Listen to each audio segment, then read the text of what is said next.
Hello again, Steve here with a few comments about the coronavirus potentially being racist. Ooh, racist. It's such a terrible thing, of course, and nobody wants to be racist, or nobody wants to be referred to as racist, let alone the coronavirus. No, seriously, I think it's important to sometimes have a little bit of chuckle at an otherwise very serious thing. And the coronavirus, as it stands, I think is very serious in that if the reports are correct, it's something that's growing and growing and could turn into more than just a virus. It could affect the economy worldwide. It could affect, people's confidence. It could lead to disorder within societies. Lots of things it could result in. But, in a society gone kind of crazy on the idea of racism, it seems like nothing is outside the realm of it, is it? Is there? I mean, think about it. At one time, there was a flu which originated, I guess, from Spain, perhaps. So they called it the Spanish flu. I didn't hear anybody calling that racist.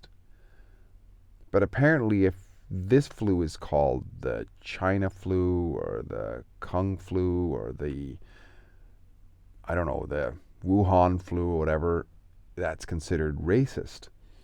But you know what? More and more I'm hearing that the flu itself, or not the flu, but whatever the virus is, I guess it's a virus that causes viral pneumonia. Whatever it is, it apparently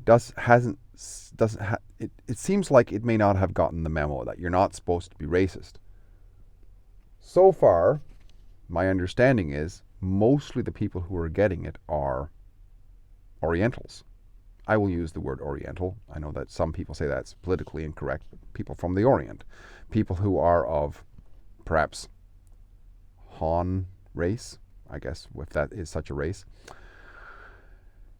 They seem to be the ones who are getting it, and it is spreading worldwide. But from my understanding, most of the people who get it in other places are of that ethnic origin. So it seems, if this trend continues, it seems that in spite of many people not wanting racism, this virus seems to be a bit racist. It hasn't got the memo.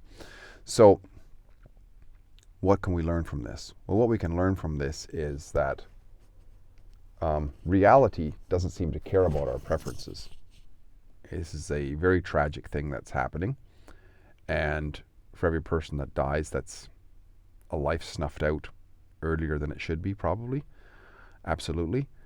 And it's also points at the nonsense of what people talk about. Like, for example, there was this chief medical officer in Canada or something like that of Chinese origin. No surprise there.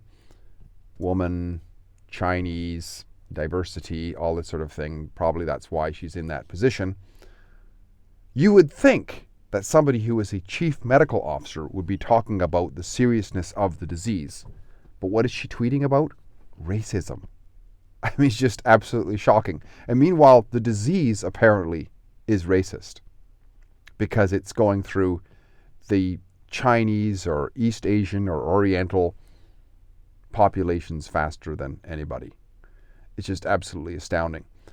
It's a moment for us to pause on the seriousness of it, but at the same time kind of chuckle at the ridiculousness of what people put out there as the most important thing. A chief medical officer talking about racism.